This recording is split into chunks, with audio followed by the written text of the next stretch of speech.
વ્યક્તિના જીવનમાંથી આપણે પણ જરા વિચારવાનું કે આપણા ભાઈને કઈ તકલીફ પડે ને તો ભલે અંદરો અંદર ગમે એવા વાંધા હોય, બહારની કોઈ વ્યક્તિ જો મારા ભાઈને હેરાન કરે ને એનું મજબૂત ખભો બનીને ઊભો રહું. હોઈ શકે બે ભાઈ વચ્ચે કદાચ મતભેદ હોઈ શકે, પણ બહારની કોઈ વ્યક્તિ કોની તાકાત છે કે મારા ભાઈને હેરાન કરે? આપણને બધાને ખબર છે કે પાંડવો એવું કહેતા કે અમે 5, કૌરવો 100, પણ જો બહારની કોઈ વ્યક્તિ આવે ને તો અમે 105 છીએ. બહારની વ્યક્તિ આવો 105 છીએ. એમ આ સરદાર સાહેબના જીવનમાંથી આપણે એક પ્રેરણા લઈને જઈએ કે મારા ભાઈને મુશ્કેલી આવે ને તો એ વખતે હું મજબૂત ખભો થઈ અને એની પાસે ઊભો રહીશ. સરદાર સાહેબે કરીને બતાવ્યું પોતાના ભાઈ માટે. સાહેબ હવેની ઘટના તો જરા સમજજો. સરદાર સાહેબ જે પ્રેક્ટિસ કરે છે ને એ પ્રેક્ટિસ દરમિયાન એનું નામ એટલું મોટું થતું જાય, આસપાસની કોર્ટમાં પણ એ કેસ લડવા માટે જાય. સાહેબ સામાન્ય લોકો તો ઠીક, આ સરદાર સાહેબ છે ને એ સરદાર સાહેબ થી જજ અને કલેક્ટર પણ ડરે. વકીલથી જજ ડરે, કલેક્ટર ડરે. મારે તમને પ્રસંગ કહેવા છે અને એના જીવનમાંથી આત્મસાત કરવા જેવી એક વાત એ પણ કેવી છે. પછી આપણે આજની કથાને આજે એવું હશે થોડી વહેલી વિશ્રાંતિ આપીશું, પણ જરા ધ્યાનથી આ વાતને સાંભળજો. સાહેબ ખરેખર અમુક બાબતો જે એમની પાસેથી શીખવા જેવી છે ને, સરદાર સાહેબના જીવનમાંથી આત્મસાત કરવા જેવો ગુણ જેની હવે હું તમને વાત કરવા જઈ રહ્યો છું, અને એ છે આપણા વડીલોને આદર આપવો. વડીલોને આદર આપવો. મારા કરતા જે કંઈ પણ ઉંમરમાં મોટા છે એ તમામે તમામ વ્યક્તિઓને પૂર્ણ માન, સન્માન અને આદર આપવો એ આપણી ફરજ છે, અને સરદાર સાહેબે કરીને બતાવ્યું છે. સાહેબ બાર એ સિંહ થઈને ફરતા, પણ જ્યારે ઘરે આવે ને ત્યારે એ પોતાના મોટા ભાઈ બે નરસિંહભાઈ અને સોમાભાઈ એ તો ભણેલાય નહીં એટલું બધું, ખેતી કરનારા, પણ પોતાના બંને ભાઈઓને એટલું માન આપે, સન્માન આપે, એને પગે લાગે. બાર લોકો સરદારને પગે લાગતા હોય પણ એ જ જ્યારે ઘરે આવે તો પોતાના મોટા ભાઈને પણ પગે લાગે. આ શીખવા જેવું છે. બાર એનાથી બીજા કેમ ડરતા? બે પ્રસંગ જરા ધ્યાનથી આ બે પ્રસંગ સાંભળજો. એક જજ હતા, નિયમોમાં બહુ ચુસ્ત, બહુ જ ચુસ્ત. કોઈ વકીલ જ્યારે દલીલ કરવા માટે કોર્ટમાં આવે અને એને જે કોટ પહેર્યો હોય એ કોટનું ઉપરનું બટન જો બંધ કર્યું ન હોય ને તો એની દલીલ સાંભળે નહીં. એમ કે તમે ડ્રેસ બરોબર પહેર્યો જ નથી, તમે વકીલ જ નથી, એમ કહી દે, દલીલ ન સાંભળે. આ જજની કોર્ટમાં સરદાર સાહેબનો એક કેસ, પોતાના અસીલ વતી કેસ લડવાનો હતો. જજ સાહેબ આવી ગયા, બોર્ડ ઉપર બેસી ગયા. સામે સરદાર સાહેબ, એ સરદાર તો 1928માં બને છે, વલ્લભભાઈ જ છે, પણ હું બોલીશ સરદાર સાહેબ. કેસ પોતાની દલીલ કરવા માટે આવ્યા. ઘટનાને સમજજો. એ સામે ઊભા છે, જજ સાહેબ પોતાની ખુરશી પર બેઠા અને પછી એમણે કહ્યું, મિસ્ટર પટેલ તમારો કેસ રજૂ કરો. સરદાર સાહેબ આમ જોવે, પછી આમ જોવે, જજની સામે ન જોવે. એટલે જજે ફરીથી કહ્યું, મિસ્ટર પટેલ તમને કહું છું તમારો કેસ રજૂ કરો. સરદાર સાહેબ કે પણ જજ સાહેબ આવે ને ખુરશી પર બેસે પછી હું કેસ રજૂ કરું ને. જજ કે તમને દેખાતું નથી, આ હું બેઠો છું અને હું તમને કહું છું કે કેસ રજૂ કરો. હવે તે દિવસે શું બનેલું? ઉનાળો હતો, ગરમી બહુ હતી. જજે પોતાએ પણ કોલર પહેરવાનું હોય. તમે જજને જોજો કાળો કોટ પહેરીને આવે. તે દિવસે કોટ પહેરીને નહોતા આવ્યા, કોટ પોતાના ચેમ્બરમાં મૂકીને આવ્યા હતા અને એમનેમ બેઠા હતા. જ્યારે જજે એવું કહ્યું કે હું અહીંયા બેઠો છું, હવે તો તમે તમારી દલીલ રજૂ કરો. સરદાર સાહેબ સામે જજને એવું કહે છે, જે કોલર પહેર્યા વગર ખુરશી પર બેસે ને એને હું જજ માનતો જ નથી. સાહેબ જજને આવું કહી દેવું એટલે એને હું જજ માનતો જ નથી. જે કોલર પહેર્યા વગર બે, તે જજ કશું જ બોલ્યા વગર પોતાની ખુરશી ઉપરથી ઊભા થયા, ચેમ્બરમાં ગયા, જઈને કોટ પહેરી આવ્યા, આવીને બેઠા અને પછી આણે પોતાની દલીલો ચાલુ કરી. વિચાર તો કરો, જજ પણ એનાથી બીવે, કલેક્ટર એનાથી બીવે. એક રેવન્યુનો કેસ હતો કલેક્ટર પાસે, સરદાર સાહેબ પોતાના અસીલનો કેસ લઈને ગયા. એ બહાર બેઠા હતા, ચેમ્બરમાં શિરસ્તેદાર જે બધી વ્યવસ્થા સંભાળતા હોય કેસની, આપણે ડેપ્યુટી મામલતદાર સમજો ને, તેણે હળવેકથી કલેક્ટર સાહેબનું ધ્યાન દોર્યું. એ કે ઓલા વલ્લભભાઈ પટેલ આવ્યા છે જો, અને કલેક્ટરને બીક લાગી. શું કામ બીક લાગી એ તમને કહું, જે આ પ્રસંગ જાણતા હોય એને ખબર હશે. તે દિવસે કલેક્ટર સાહેબ દારૂ પીને આવેલા. એ વખતે પીતા હતા અને કલેક્ટર પીતા હતા. એકાદ પેગ બેગ મારી દીધેલો અને બીક લાગી. આ તો હારો વકીલ છે, કાલ સવાર જો મારી સામે કેસ કરશે, મારી નોકરી ઉપર જોખમ ઊભું થાય. તેને શિરસ્તેદાર જે હતા એ શિરસ્તેદારને કીધું કે એક કામ કે, હું છે ને અંદર વયો જાઉં, તું આ કેસ ચલાવી લે, એને બોલાવી લે, કેસ ચલાવી લે, ફટાફટ પૂરું કરી દે. કલેક્ટર સાહેબ અંદર ગયા, વલ્લભભાઈને અંદર બોલાવ્યા, એ કલેક્ટરની ચેમ્બરમાં આવ્યા, જોયું તો કલેક્ટર હાજર નહીં. એટલે આણે તરત કહ્યું કે કલેક્ટર સાહેબ ક્યાં છે? શિરસ્તેદાર કે નથી. એ કે તો હું જાઉં છું. એ કે એમ નહીં, કલેક્ટર સાહેબે મને સત્તા આપી છે, હું તમારો કેસ ચલાવીશ, બેસો, તમારે જે રજૂઆત કરવાની હોય રજૂઆત કરો, લાવો તમારા કાગળ લાવો, આપણે જોઈએ, ચર્ચા કરીએ, શું તમારો કેસ છે. આમને તરત પેલા શિરસ્તેદારને કહી દીધું, ભાઈ આ રજૂઆત મારે કલેક્ટર પાસે કરવાની છે, તારી પાસે નહીં. ઓલો શિરસ્તેદાર કે પણ મને સાહેબે સત્તા આપી છે, તમે જુઓ તો ખરા કેટલા તૈયાર વકીલ હતા. એને તરત કહી દીધું, ભાઈ કોઈ પણ કલેક્ટર પોતાના નીચેના અધિકારીઓને વહીવટી સત્તા આપી શકે, કાનૂની સત્તા ન આપી શકે, વહીવટી સત્તા આપી શકે, મેજિસ્ટ્રેટની સત્તા ન આપી શકે. એ તો એ જ મેજિસ્ટ્રેટ રહીએ, તું ચલાવવાનો હોય મારે કઈ વાત નથી કરવી, એમ કરીને હાલતા થયા. એ જેવા હાલતા થયા એટલે આણે તરત કહ્યું, ઉભા રહ્યો ઉભા રહ્યો ઉભા રહ્યો, જાતા નહીં, હું તમને હમણાં બોલાવું. બેસાડ્યા બહાર, ફટાફટ આવીને કલેક્ટરને રિપોર્ટિંગ કર્યું કે વલ્લભભાઈ તો બહાર ભાગે છે, અને જો એમને જતા રહેશે તો વધારે હોબાળો કરશે. કલેક્ટરે કહ્યું કે કામ કરો, એને બોલાવી લો, એની ખુરશી થોડીક આમ છેટી રાખજો, બોલાવી લો. સાહેબ એની ખુરશી છેટી રાખી અને કલેક્ટરે પોતાની ખુરશી છેટી રાખીને બેઠા, વાસ નો આવે એટલે, અને ફટાફટ કેસ પૂરો કરી દીધો. તમે વિચાર કરો, કલેક્ટર પણ એનાથી બીવે, કલેક્ટર બીવે, જજ બીવે.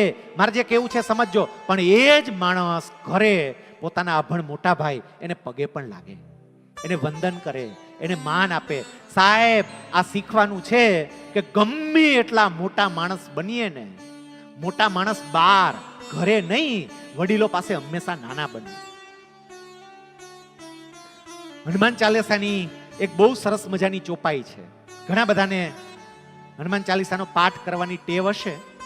હનુમાન ચાલીસાની એક ચોપાઈ છે, સૂક્ષ્મ રૂપ ધરી સિંહ દિખાવા, વિકટ રૂપ ધરી લંક જરાવા. અર્થ શું થાય? જ્યારે તમે માં સીતા પાસે ગયા ત્યારે એકદમ નાનું રૂપ લઈને ગયા, પણ જ્યારે લંકા બાળવાની હતી ત્યારે તમે એકદમ વિકરાળ રૂપ કર્યું. સાહેબ આને બીજી રીતે સમજજો.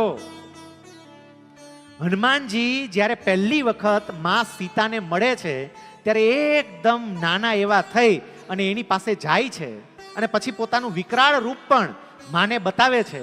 માં સીતા હનુમાનજીને એવું પૂછે છે કે તમે આટલા મોટા હતા તો નાના થઈને મારી પાસે કેમ આવ્યા? અને હવે હનુમાનજીનો જવાબ સાંભળજો. હનુમાનજી એવું કહે છે કે માં પાસે જઈએ ત્યારે મોટા થઈને ના જવાય, માં પાસે તો હંમેશા નાના થઈને જ જવાય. સીતાજી સામે બીજું પૂછે છે, તો પછી આવડા મોટા પછી શું કામ થયા? અને હનુમાનજી એનોય જવાબ આપે છે કે એક વખત માની કૃપા દ્રષ્ટિ દીકરા ઉપર પડે પછી કોઈ દીકરો ક્યારેય નાનો રહે જ નહીં, એ મોટો થઈ જાય. તમારી દ્રષ્ટિ મારા ઉપર પડી પછી હું નાનો રહું?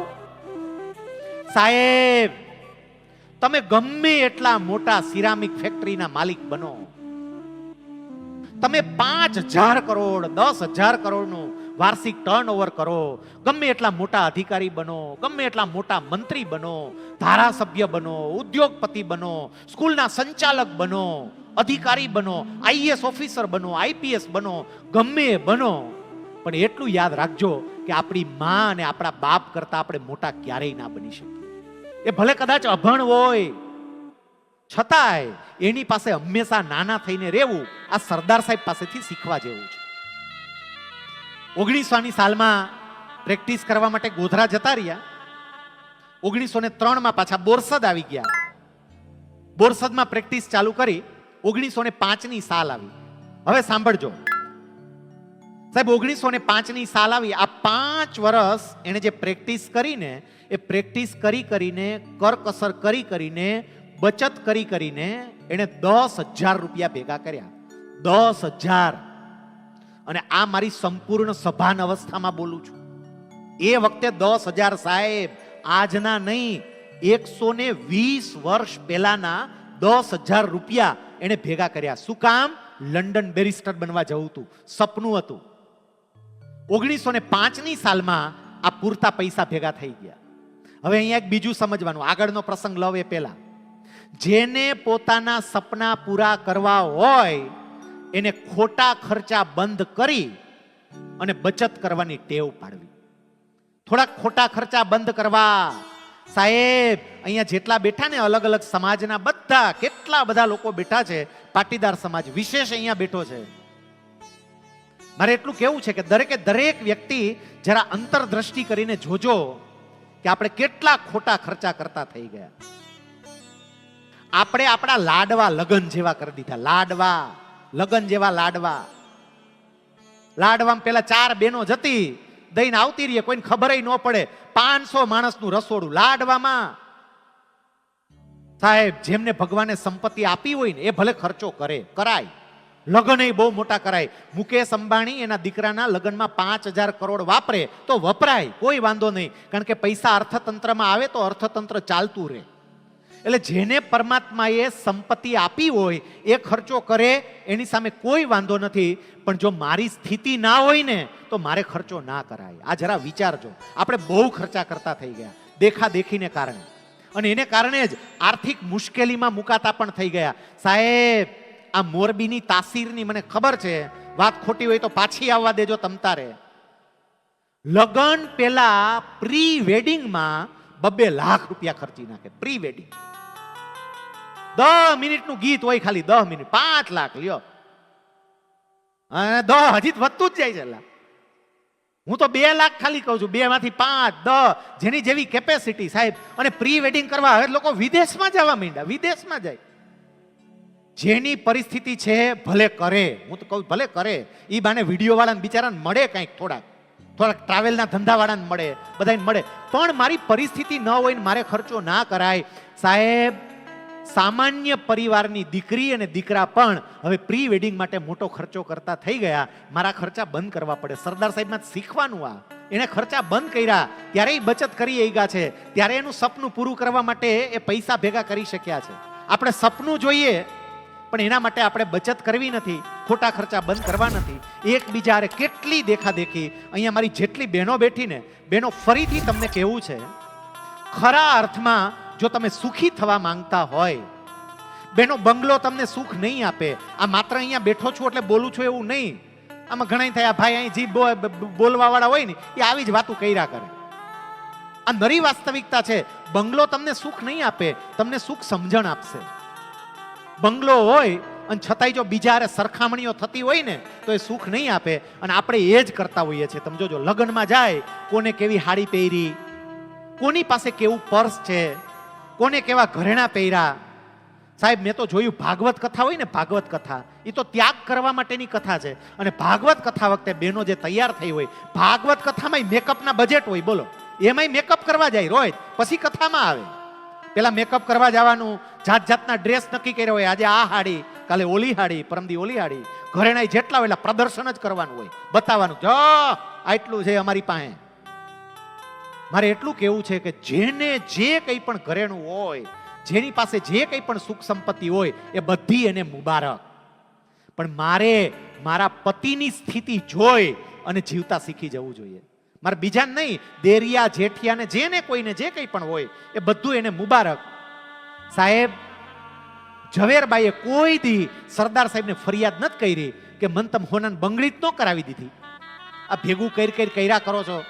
હારું કોઈ દી ઊંટી તો ન લઈ ગયા, મને મનાલીએ ન લઈ ગયા. અહીં ગોધરામાં રાખી મૂકી, ગોધરા જેવી કરી દીધી. બહુ તો બોરસદ લાવ્યા, બીજે ક્યાંય લઈ તો નથી જતા.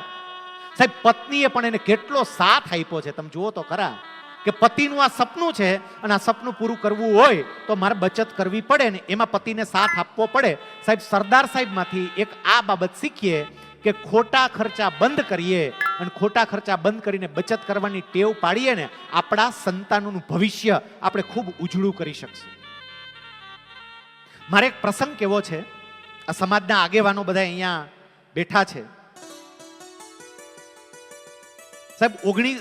2011ની સાલમાં આ પ્રસંગ જરા સાંભળજો બધા. 2011ની સાલમાં હું જિલ્લા પંચાયત જુનાગઢમાં નોકરી કરતો હતો એકાઉન્ટ ઓફિસર તરીકે. આ એક પ્રસંગ આપણને ઘણું શીખવી જાય એવું છે. મારા એક ક્લર્ક હતા, બહુ જ પ્રામાણિક, 5 પૈસા પણ ટેબલ નીચેની કોઈ કમાણી લે નહીં. અત્યંત પ્રામાણિકતાથી એ સરકારની નોકરી કરે, પગાર સિવાય બીજી કોઈ આવક નહીં. એને ખેતી હતી નહીં, માત્ર પગારની જ આવક. દીકરીના લગ્ન હતા, મને કંકોત્રી આપવા માટે આવ્યા એટલે મેં એમને બેસાડ્યા. પછી મેં એમને કહ્યું કે તમારી દીકરીના લગ્ન છે અને દીકરીના લગ્ન હોય એટલે સ્વાભાવિક છે કે આપણી પરંપરા પ્રમાણે આપણે કેટલો ખર્ચો કરવો પડે. મને એ ખબર છે કે તમને પગાર સિવાય બીજી કોઈ આવક નથી, તો તમારે કંઈ મદદની જરૂર હોય તો તમે કયો. આપણે આપણા જિલ્લા પંચાયતના કોઈ કોન્ટ્રાક્ટરને કહીએ, તમને થોડી ઘણી મદદ કરે 2-5 લાખ રૂપિયાની, અને તમને જ્યારે અનુકૂળતા હોય ત્યારે ટુકડે ટુકડે પાછા આપી દેજો, તમારે કોઈ પાસેથી વ્યાજે લેવા નહીં. એ મને એવું કહે છે કે ના સાહેબ, મદદની જરૂર નથી.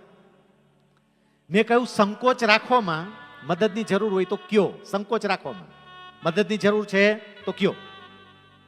એ કે ના સાહેબ નથી જરૂર. મેં ત્રીજી વખત કીધું ને એટલે હવે મને જે જવાબ આપે છે ને સાંભળજો. મને કે સાહેબ ખરેખર જરૂર નથી. પછી એને એવું કહ્યું કે સાહેબ મારી દીકરી છે ને એ 23 વર્ષની છે.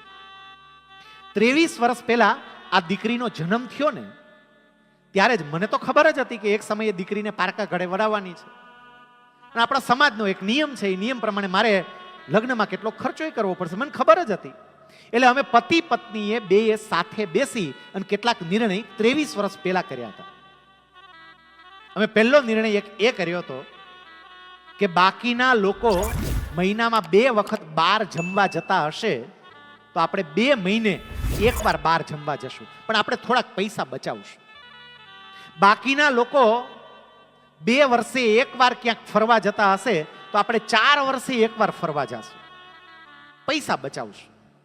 બાકીના લોકો ફરવા માટે અલગ અલગ બીજા રાજ્યોમાં જતા હશે તો આપણે ગુજરાતમાં ક્યાંક આંટા મારશું, પણ દીકરી માટે પૈસા બચાવશું. એ કે અમે એવું નક્કી કર્યું કે જે કંઈ પણ આ રીતે બચત કરીએ ને એમાંથી પગાર થાય એટલે સીધું જ પૈસા ઉપાડી સોનીની દુકાને જવાનું. જે ભાવ ચાલતો હોય તે ભાવની સામે જોવાનું જ નહીં. 1 ગ્રામ કાચું સોનું લઈ લેવાનું, દાગીનો નહીં તો ઘડામણનો ખર્ચ લાગે. કાચું સોનું 1 જ ગ્રામ લેવાનું અને 1 ગ્રામ સોની આપે નહીં એટલે જે ભાવ ચાલતો હોય એટલી રકમ જમા કરાવી દેવાની. 10 ગ્રામની રકમ જમા કરાવીએ એટલે એક સાથે 10 ગ્રામની ગીની અમને આપી દે. એ વખતે સોનાનો ભાવ ચાલતો હતો, મારો પગાર હતો તો હું 1 ગ્રામ સોનું દર મહિને આરામથી લઈ શકતો હતો. પછી સોનાનો ભાવ વધતો ગયો, મારો પગાર વધતો ગયો. ક્યારેક વધારે બોનસ આવ્યું હોય, ક્યારેક એરિયર્સની રકમ આવી હોય, સરકારે મોંઘવારીમાં વધારો આપ્યો હોય, પૈસા થોડાક વધારે આવે તો 2 ગ્રામ લઈ લઉં, 3 ગ્રામ લઈ લઉં.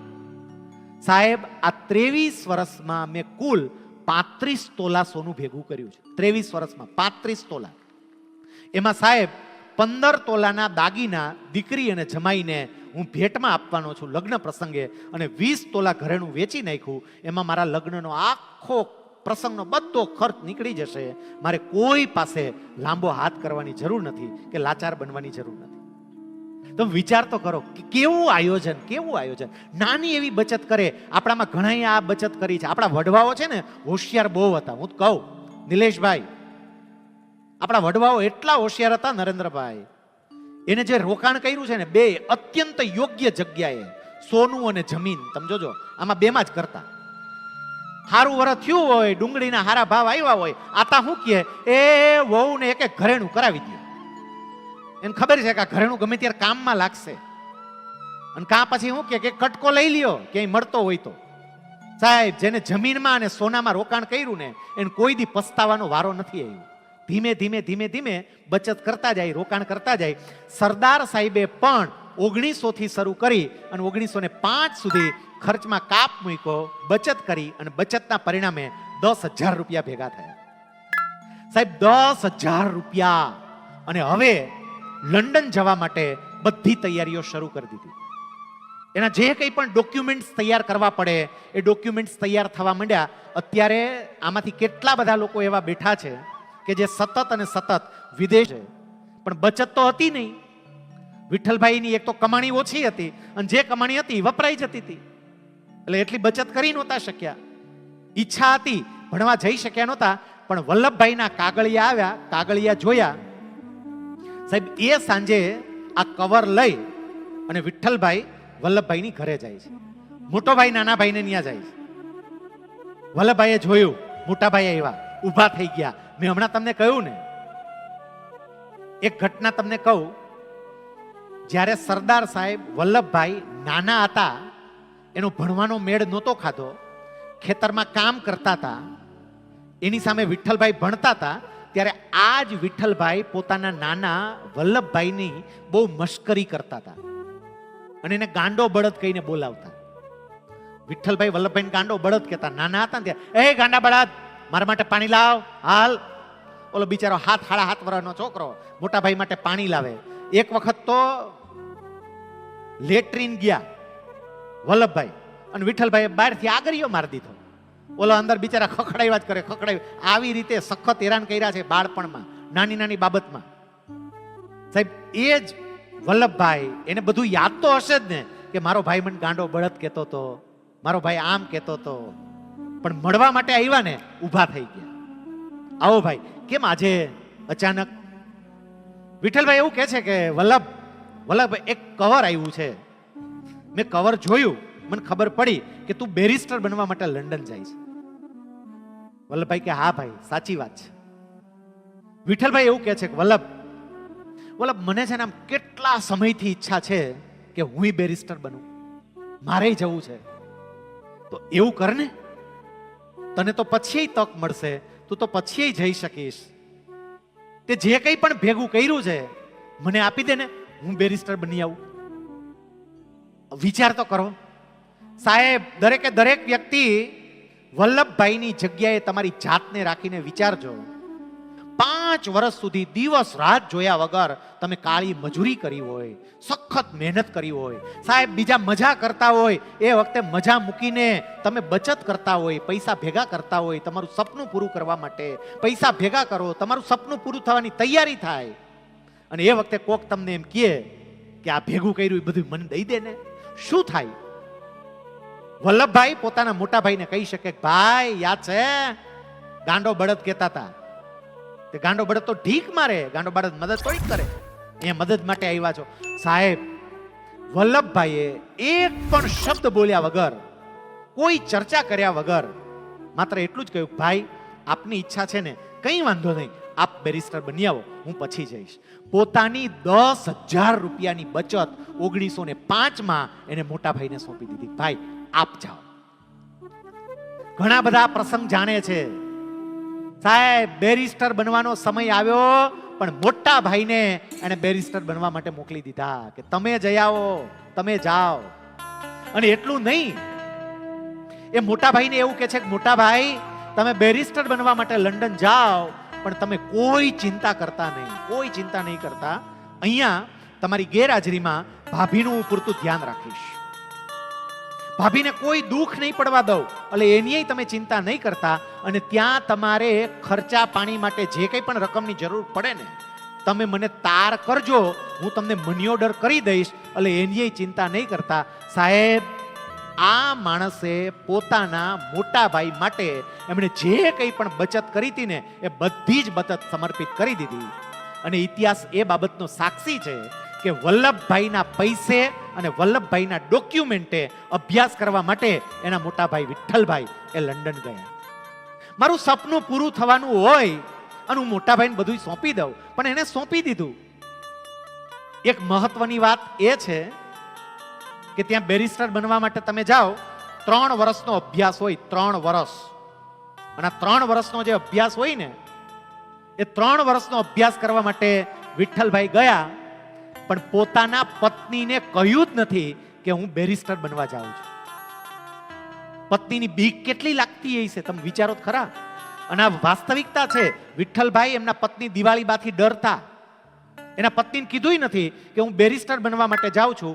ઘરે પત્ની દિવાળીબાને ખાલી એટલું જ કહ્યું કે મારે એક મુંબઈ કોર્ટનો કેસ છે, એના માટે મુંબઈ જાઉં છું, અને થેલો ભરીને વયા ગયા લંડન બેરિસ્ટર બનવા. કયું મુંબઈનું, વયા ગયા લંડન. દિવાળીબાને પાછળથી સરદાર સાહેબે સમાચાર આપ્યા કે મારા મોટા ભાઈ મુંબઈ નથી ગયા, એ તો બેરિસ્ટર બનવા માટે લંડન વયા ગયા છે. 3 વર્ષ રાહ જોતા નહીં, હવે 3 વર્ષ પછી આવશે બેરિસ્ટર બનીને.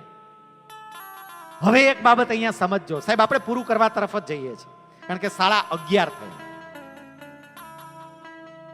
જરા વિચારો, મોટા ભાઈને પોતાની બધી જ બચત આપી બેરિસ્ટર બનવા માટે લંડન મોકલી દીધા. ભાભી હવે એકલા છે. સરદાર સાહેબને 2 સંતાન હતા, એક દીકરી મણીબેન અને દીકરો ડાયાભાઈ. સરદાર સાહેબને 2 સંતાન છે, પણ મોટા ભાઈ વિઠ્ઠલભાઈને કોઈ સંતાન છે જ નહીં, એને સંતાન જ નહોતું. એટલે ભાભી એકલા ક્યાં રહીએ? એટલે સરદાર સાહેબે એવું કહ્યું, એક કામ કરો, હવે છે ને ભાભી તમે અમારી સાથે રહેવા માટે આવી જાઓ. ભાભીને પોતાને ત્યાં રહેવા માટે બોલાવ્યા. ઝવેરબા અને દિવાળીબા દેરાણી જેઠાણી ત્યાં ભેગા. અને જ્યાં દેરાણી જેઠાણી ભેગા થાય ત્યાં શું થાય એ કઈ કહેવાની જરૂર જ ન હોય. નાની ચળભણ થયા જ કરે. દરેક વખતે સરદાર સાહેબે ઝવેરબાને એવું કહ્યું કે ઝવેરબા તમે મોટું મન રાખો, ભાઈ વિદેશમાં છે, ભાભી અહીંયા એકલા છે, એનું કોઈ નથી, આપણે એના દીકરા કહેવાય, આપણે એના સંતાન કહેવાય, એ આપણી માં કહેવાય. માં તો ગમે એમ બોલી જાય, આપણે એને હાચવવાના હોય. સાહેબ ખાલી ભાઈનું ધ્યાન રાખ્યું એટલું નહીં, મોટા ભાભીને પણ 3 વર્ષ સુધી સરદાર સાહેબે સાચવા, અને સરદાર સાહેબ તો સાચવે પણ ઝવેરબાઈએ સાચવા 3 વર્ષ. અને દિવાળીબા તો એવા બોલકા હતા ને, ઝવેરબાને બહુ ખીજાતા, બહુ બોલતા, પણ સાચવી લીધા. બેરિસ્ટર બની 1908ની સાલમાં વિઠ્ઠલભાઈ પાછા આવ્યા. હવે બેરિસ્ટર બની ગયા, લંડન થી અભ્યાસ કરીને આવ્યા. અને બેરિસ્ટર બને પછી હવે હાઈકોર્ટમાં એ પ્રેક્ટિસ કરી શકે. સરદાર સાહેબને એવું હતું કે મોટા ભાઈ હવે આપણા ગુજરાતની હાઈકોર્ટમાં અમદાવાદમાં પ્રેક્ટિસ કરશે, પણ વિઠ્ઠલભાઈએ ગુજરાત પસંદ કરવાને બદલે એને મુંબઈ પસંદ કર્યું, અને મુંબઈની હાઈકોર્ટમાં એને બેરિસ્ટર તરીકેની પ્રેક્ટિસ ચાલુ કરી. હવે આમ કલ્પના આવે, હું બધી રીતે હોશિયાર છું, વિદ્વાન છું, જ્ઞાની છું, ટેલેન્ટેડ છું, મેં મહેનત કરી છે, પૈસાની બચત કરી છે, બેરિસ્ટર બનવા માટેની તમામ વ્યવસ્થા કરી છે, અને મારા કરતા તમામ રીતે જેનું થોડું નીચું છે એવા મોટા ભાઈ હવે હાઈકોર્ટમાં પ્રેક્ટિસ કરતા હોય અને હું નાની કોર્ટમાં પ્રેક્ટિસ કરતો હોય. સરદાર સાહેબને કશું જ નહોતું, કંઈ વાંધો નહીં. હવે શું થાય, ખરેખર થવું શું જોઈએ? હવે સરદાર સાહેબ એવું કહી શકતા હોવા જોઈએ કે મોટા ભાઈ હવે તમે હાઈકોર્ટના વકીલ થઈ ગયા, મોટા ભાઈ મેં મારું બધુંય તમને આપી દીધું તું, હવે પ્રેક્ટિસના પૈસા મારા માટે બચાવો અને મારી જવાની કંઈક વ્યવસ્થા કરો. પણ સરદાર સાહેબ પોતાના મોટા ભાઈ વિઠ્ઠલભાઈને શું કહે છે એ સાંભળજો. વિઠ્ઠલભાઈ મુંબઈ ગયા ને, હાઈકોર્ટમાં પ્રેક્ટિસ તો કરતા હતા, રાજકારણમાં રસ લેવાનું ચાલુ કર્યો. વિઠ્ઠલભાઈએ મુંબઈમાં રાજકારણમાં રસ લે, નેતા બન્યા, એટલે પ્રેક્ટિસ કરી ન ગઈ એટલી બધી. ઘર ચલાવવામાં ઘણી વાર મુશ્કેલી થાય. આ બાજુ સરદાર સાહેબ પોતાના મોટાભાઈ વિઠ્ઠલભાઈને એવું કહે છે કે ભાઈ તમે ચિંતા નહીં કરતા, હું કમાવાનું કામ કરું છું, તમે રાષ્ટ્ર સેવાનું કામ કરો, તમે સમાજ સેવાનું કામ કરો, જે કંઈ પણ જરૂર પડે ને એ હું તમને પૂરા પાડીશ. મોટા ભાઈ હવે મને આપે એવી આશાય નહીં, હું તમને આપીશ, એવી વાત એ પોતાના મોટા ભાઈને કરે. એક છેલ્લો પ્રસંગ આજની ઘટનાનો, મારે આજની કથાનો મારે લેવો છે, પછી આપણે વિશ્રાંતિ આપીએ. સાહેબ સરદાર સાહેબના પત્ની ઝવેરબા, એમને આંતરડાનો રોગ હતો, બહુ સારવાર કરાવી, કોઈ રીતે સારું ના થાય. પછી વિઠ્ઠલભાઈએ સરદાર સાહેબ ઉપર એક પત્ર લખ્યો અને એવું કહ્યું કે ઝવેરબાને તમે ત્યાં બધે બહુ બતાવ્યું છે, પણ અહીંયા મુંબઈમાં મોટા દાક્તર હોય, એટલે એક વખત ઝવેરબાને મુંબઈ લાવો, આપણે મુંબઈ બતાવીએ. સરદાર સાહેબ પોતાના પત્ની ઝવેરબાને લઈ અને મુંબઈ ગયા. મુંબઈમાં આંતરડાના રોગના એક મોટા ડોક્ટરને બતાવ્યું. એમણે બધી તપાસ કરી, બધા રિપોર્ટ્સ કર્યા. નક્કી થયું કે એમનું આંતરડાનું ઓપરેશન કરવું પડશે, સર્જરી કરવી પડશે. સર્જરી કરતા પહેલા કેટલાક રિપોર્ટ્સ કરવાના હોય. આમાં જેટલા મેડિકલ ફિલ્ડના બેઠા છે, ડોક્ટર વગેરે મિત્રો, એને ખબર હશે તમારું બીપી નોર્મલ છે કે કેમ, તમારું સુગર નોર્મલ છે કે કેમ, આ બધા રિપોર્ટ્સ કરવા પડે પછી સર્જરી થાય. આ રિપોર્ટ વગર સર્જરી કરી હોય ને તો ઓપરેશન ટેબલ ઉપર તકલીફ પડી જાય. ઝવેરબાનું આંતરડાનું ઓપરેશન કરવાનું હતું, એ નક્કી થયું. પણ સર્જરી કરતા પહેલા એના કેટલાક અગત્યના રિપોર્ટ થયા અને એ રિપોર્ટ નોર્મલ નહોતા, એબનોર્મલ હતા. એટલે ડોક્ટરે એવું કહ્યું કે જ્યાં સુધી આ બધું નોર્મલ ન થાય ત્યાં સુધી આપણે ઓપરેશન નહીં કરી શકીએ. એને કદાચ અઠવાડિયું 10 દિવસ લાગે. અઠવાડિયું 10 દિવસ હું દવા આપું છું, આરામ કરે, દવા લે, નોર્મલ થાય પછી આપણે સર્જરી કરશું. સરદાર સાહેબ અને એમના પત્ની ઝવેરબા મુંબઈમાં એમના મોટા ભાઈ વિઠ્ઠલભાઈ અને દિવાળીબાને ત્યાં રોકાણા છે. હવે આ સમયગાળા દરમિયાન બન્યું એવું કે આણંદ કોર્ટની અંદર એક કેસની તારીખ આવી, જેમાં સરદાર સાહેબ વકીલ હતા. સરદાર સાહેબ જેના વતી આ કેસ લડતા હતા એના ઉપર હત્યાનો આરોપ હતો. બહુ અગત્યનો કેસ હતો. તારીખ આવી અને એ તારીખે સરદાર સાહેબ આણંદ આવવા માટે નીકળ્યા. એ ઝવેરબાને એવું કહે છે કે તમારે તો હમણાં આરામ કરવાનો છે, આ કોર્ટનો અગત્યનો કેસ છે, હું જઈ આવું અને 2 દિવસમાં પાછો આવી જાઉં.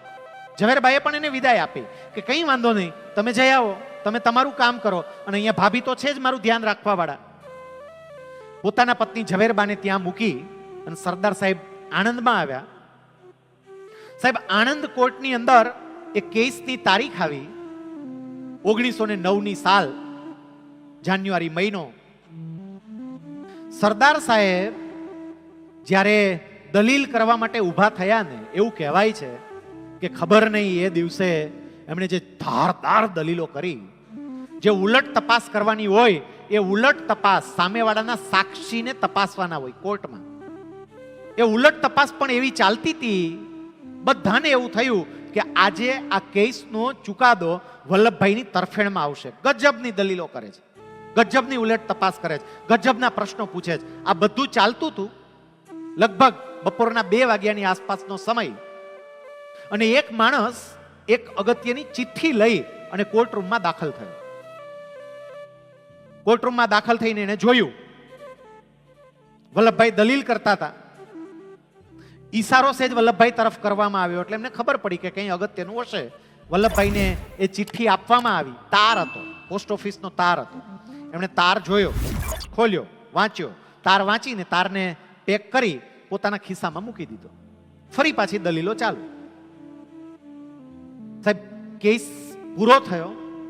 સંપૂર્ણ કેસ વલ્લભભાઈના અસીલની તરફેણમાં આવી ગયો, કારણ કે એટલી અદ્ભુત દલીલો એમાં પ્રસ્તુત થઈ હતી. સમય પૂરો થયો, દલીલો પણ પૂરી થઈ.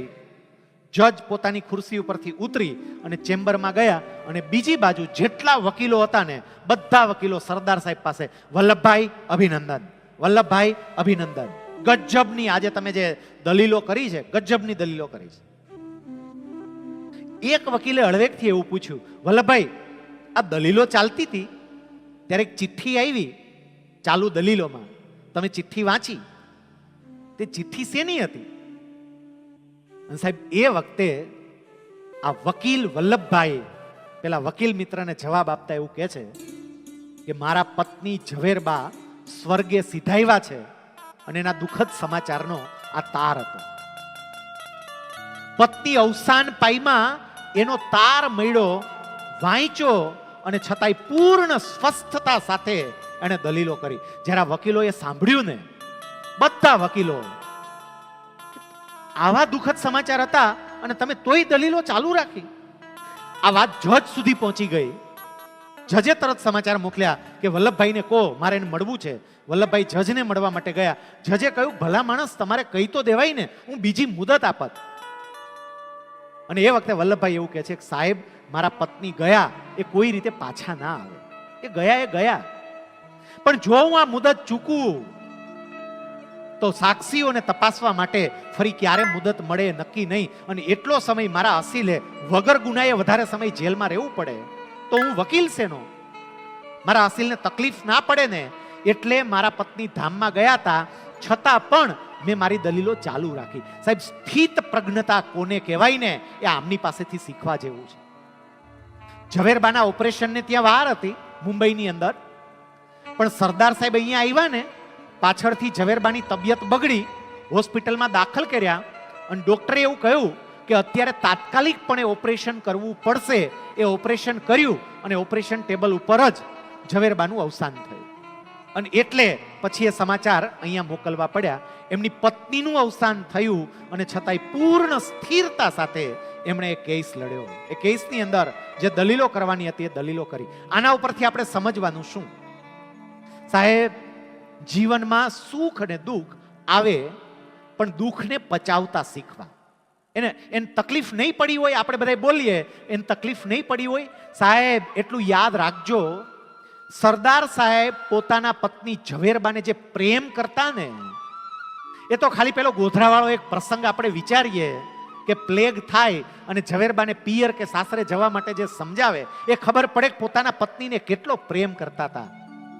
સાહેબ, એનું દાંપત્ય જીવન તો જુઓ. વચ્ચે જ્યારે મોટાભાઈ વિઠ્ઠલભાઈ બેરિસ્ટર બનવા માટે લંડન ગયા, ભાભી દિવાળીબાને પોતાની ઘરે રાખ્યા, પત્ની ઝવેરબા અને ભાભી દિવાળીબા વચ્ચે ઝઘડા થાય. એક સમય એવો આવ્યો કે સરદાર સાહેબે પોતાના પત્ની ઝવેરબાને એવું કહ્યું કે ઝવેરબા, એક કામ કરો ને, થોડો સમય માટે તમે તમારા પિયર રોકાઈ આવો ને.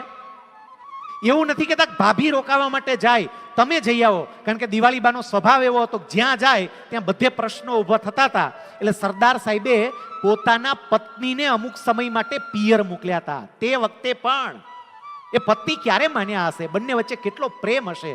સાહેબ, એ બંને વચ્ચે કેટલો પ્રેમ હશે એ જ્યારે તાર વાંચ્યો ત્યારે સરદાર સાહેબને કેટલો આંચકો લાગ્યો હશે ને, એ તો સરદાર સાહેબ જ સમજી શકે, બાકી બીજું કોઈ ના સમજી શકે. પણ એ આંચકો એને દેખાવા ના દીધો, એને પોતાના કામમાં ક્યાંય દેખાવા ના દીધો.